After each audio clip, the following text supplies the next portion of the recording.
Bapa, Putra, dan Roh Kudus. Amin. Allah Bapa di surga, kami mengucap syukur bahwa Engkau memberikan tanda yang paling jelas ke dunia ini, ke umat manusia, yaitu Yesus Kristus. Yesua, Allah yang menyelamatkan. Bantu kami untuk memahami, menyelami, dan merasakan keagungan cinta Allah kepada kami dalam putranya Yesus. Terpujilah namamu kini dan sepanjang segala masa. Amin. Para saudara, Injil hari ini sungguh-sungguh sangat penting karena orang Yahudi meminta tanda dari surga. Dan Yesus agak sedikit marah karena mereka tidak tahu, tidak mengerti bahwa dia adalah tanda satu-satunya dari surga. Dan karena itu Yesus tidak memenuhi permintaan mereka karena mereka minta tanda ajaib dari surga. Saudara, kenapa saya anggap ini sangat penting? Karena itulah yang menjadi ukuran, yang menjadi tanda satu-satunya yang dari surga yang diberikan Allah kepada kita manusia. Yesus, yang artinya Yesua, yang artinya Allah menyelamatkan. Dan itulah yang membuat Yesus sedih, pedih, dan susah karena orang Yahudi tidak dapat melihatnya. Dan kita juga sampai sekarang mungkin sebagian dari kita tidak dapat melihat dan mengalaminya. Bahwa Yesus satu-satunya tanda dari surga. Semua pemimpin agama hanyalah manusia yang mungkin mendapatkan kekuatan dan rahmat dari Tuhan. Tapi Yesus, sekali lagi Yesua, Sang Juru Selamat, Sang Penebus umat manusia. Mungkin kita tahu secara intelektual, secara rasio. Tapi apakah kesadaran ini menjadi suatu kesadaran? Apakah ini menjadi suatu kesadaran dalam diri kita? Kita punya Allah yang sungguh-sungguh dari Allah. Kita punya Tuhan yang sungguh-sungguh dari atas, dari Bapa. Maka kita bisa melihat di dalam Injil tidak ada yang tidak mungkin bagi Allah. Apa saja dari Allah. Ya, Yesus membangkitkan orang mati. Adakah seorang manusia yang dapat membangkitkan orang mati? Yesus menyembuhkan penyakit apapun juga, kusta seberat apapun. Nothing is impossible because Jesus come from God, come from heaven, come from the highest. Lalu mengapa kita ragu? Lalu mengapa kita takut? Lalu mengapa kita cemas?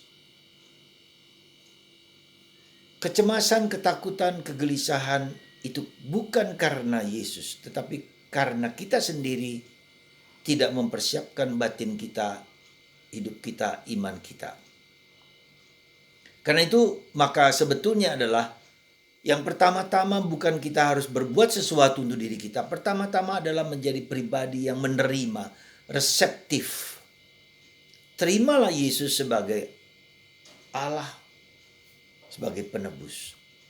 Dan itulah yang dilakukan oleh agama sebelah yang mau meniadakan, yang mau menyingkirkan bahwa Yesus bukan Allah, hanya nabi.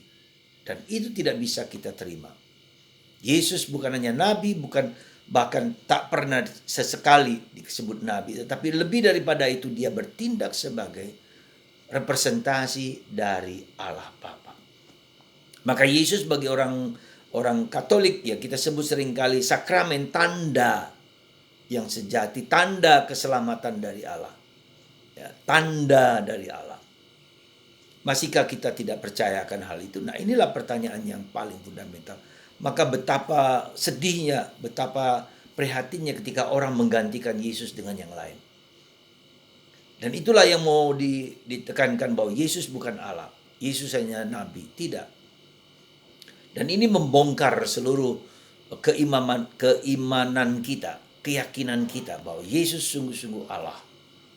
Maka Yesus seringkali bertindak sampai sekarang pun mengubah orang-orang yang tidak percaya padanya menjadi percaya lewat mimpi, lewat tanda-tanda yang kelihatan sehingga orang yakin bahwa itu dilakukan oleh Yesus, bukan oleh manusia. Ketika kita manusia, ketika kita tak dapat, katakanlah, menobatkan orang lain, ya, tak dapat memberikan pernyataan akan Yesus karena berbagai macam hal, tapi Yesus bertindak. Betapa banyak orang semakin percaya pada Yesus karena manusia, karena kita dalam tanda petik mungkin gagal, bukan gagal, tapi kita memiliki keterbatasan yang sulit sekali dapat kita lakukan. Maka Yesus menobatkan banyak orang. Maka saudaraku terkasih, kenapa kita tidak bisa menyadari kehadiran Yesus di dunia ini yang sudah hadir dalam diri kita, dan bahkan secara Katolik kita menerima Yesus dalam sakramen Ekaristi, pribadi Yesus yang kita terima.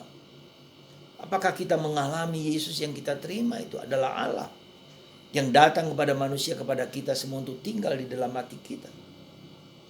Dan inilah pertanyaan yang harus kita jawab.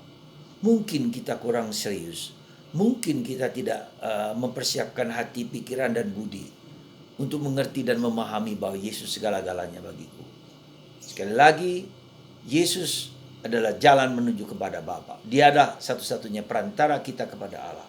Semoga Anda merasakan, mengalami, dan menerima realitas ini, misteri ini dalam diri kita, sehingga kita dapat mengalami Yesus, menerima Yesus yang menyembuhkan, yang menguatkan, yang membebaskan, yang hidup dalam diri kita. Tetapi kita juga butuh dalam diri kita persiapan, butuh juga usaha untuk menjadi pribadi yang kudus, yang baik, yang tulus, yang jujur, yang mencari Tuhan dengan sungguh-sungguh. Sekali lagi, mencari Tuhan. Yang ku kehendaki adalah mengenal Yesus dan kuasa kebangkitannya. Tidak ada yang lain yang dapat ku cari kecuali Yesus sendiri. Ya, aku tidak mencari yang lain kecuali mengenal Yesus, satu-satunya Allah, ya, yang ada di dunia ini untuk membawa kita kepada Sang Bapa. Tuhan memberkati Anda dan kita semua supaya iman kita akan Yesus semakin kuat dan tangguh, tidak tergoyahkan oleh apapun, bahkan oleh penderitaan, oleh kematian sekalipun. Tuhan memberkati Anda semua dalam Bapa, Putra, dan Roh Kudus. Amin.